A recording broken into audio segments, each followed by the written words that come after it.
there, I'm Amy Taylor, and you're watching Orgasm Central TV.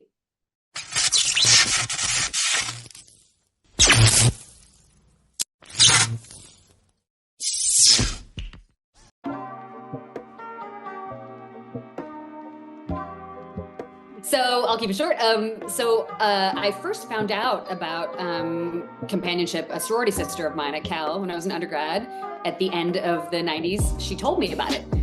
It was kind of similar to what I was already doing. I was dating a guy who was finishing med school. He was 10 years older, but wealthier than me, and I liked him. I had some sorority sisters who thought he was creepy and too old. Didn't bother me. He was only 10 years older. He wasn't 90. But yes, frat boys couldn't even pay for my lunch, and he was like, do you want to go to Tahiti for a week? So, who would you choose? And that's a pretty common story when you're a broke college student, you're a little bit good looking. And I liked him, and I did love him, but I did also like that he was successful. Most of human history, women have liked successful men. That's changing now that women have their own money, but the phenomenon of women having their own jobs and money is about 50 or 60 years old. It's very new and still very rare in the world. And I certainly didn't have any money at 1920. So I was kind of a sugar baby, informally. I had met him in the ER, and it wasn't like, but she had told me about that, and I was like, oh, that's the same thing I'm doing. And then I worked for a couple years in biotech, didn't like it, applied to grad school, moved to LA for grad school. I'm doing my MBA, and he and I, this doctor, he's now practicing, we break up. And he yanks the financial rug out from under me, because the plan was that I would do my MBA, he would pay for everything, and then I'd come back up to Northern California and we'd get married and start a family, because he was getting older, right? But when he yanked out the financial rug from under me, I'm living in LA, I'm in grad school, so I have like negative income, massive bills, and he took my car away. You can't live in LA without a car. So I find myself out of my first relationship. He was the first and only, and it was at that point over 7 years. Very heartbroken, very broke. And I thought about what she had told me, and I was like, oh, I'm gonna do that. That seems same thing. I already like older rich men. I'm young and cute and nice. Why not?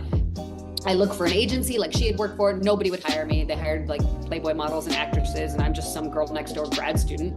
But one told me, oh, you don't need an agency. You can do this yourself. I was like, oh, I don't know how to do that. And she gave me a couple websites, and I did some research for a couple weeks. And it isn't rocket science. And then I was off to the races. And honestly, it was just dating. Like, it's literally just dating. I'll never understand why people care. It's actually pretty boring. It's the same thing everyone else is doing. It's just the guys they help you out a little bit, but literally it's just dating.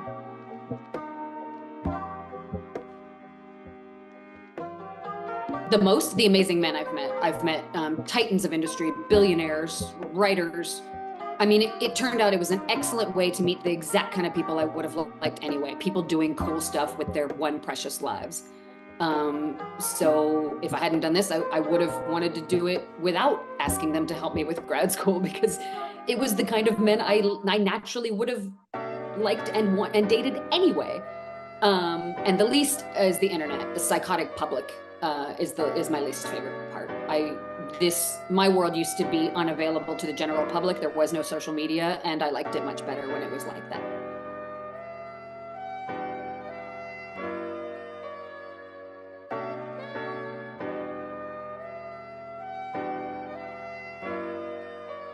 You have to cut me off. I have a lot of strong thoughts about that. It's obviously evil, psychotic. The public is both evil and psychotic about sex work of all kinds, and they like to have a scapegoat. The most desirable people are often in sex work because they're the hottest, and people just hate that because they're jealous and it's weird. I have thoughts about the religious zealotry in America. It's poison. Every theocratic society on earth in all of human history has failed. And if we're going to go theocracy in America, we'll fail too, because people migrate to where they have freedom, including sexual freedom. So, the religious zealots they're hell-bent on destroying people over their sex phobia. Psychotic oppression is the road to, the reason America is the way it is because of freedom. And I don't know why people can't let people be free. So I guess if we're going to do that, and we're going to keep oppressing anybody who lives differently, then we'll get exactly the garbage society we deserve.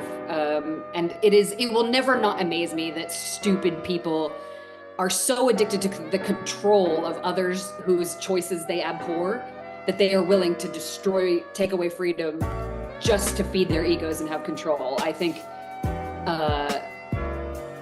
being unable to let variety reign and therefore enjoy economic success and progress is being unable to do that is really stupid, and stupid kills off great society. So it might do that to us. We'll see.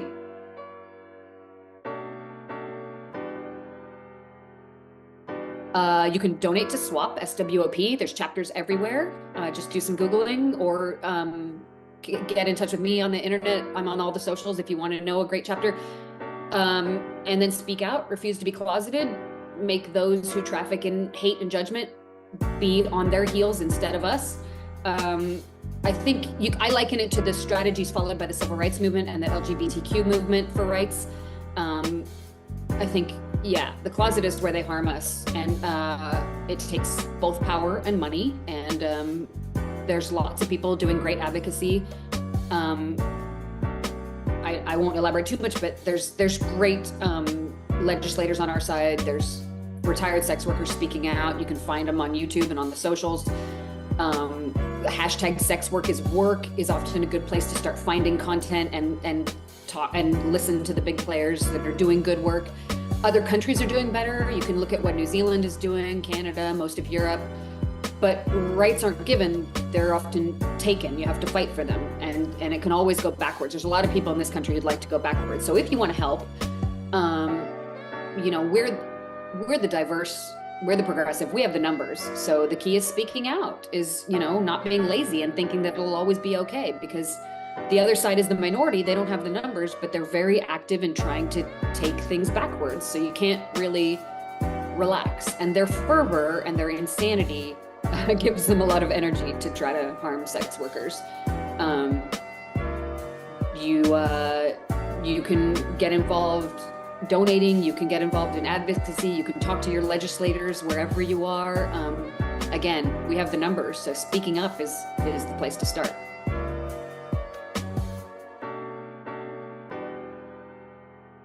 Nothing. I'm not different or better or special. Everybody's unique, everybody's valuable. I'm just another soul on a journey, flawed as I am. I think I'm just a grain of sand in a big giant beach.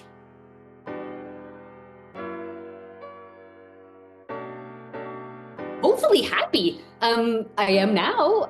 Hopefully still standing up for sex workers' rights. They're not going to shut me up. I cry more, those who it annoys. Hopefully living somewhere wonderful, whether that's still here in New York or somewhere else that's cool. There's lots of places. Hopefully still healthy and fit, and enjoying my family, my friends, my neighbors, my hobbies. Hopefully my dog will still be going strong. If God forbid not, I'll have another one.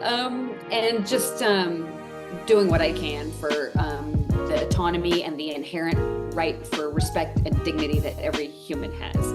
I think I'm pro-nature. Mother Nature she loves diversity. She's a degenerate gambler rolling dice at a table. And so I love diversity, and I hope that I'm continuing to stand up for that.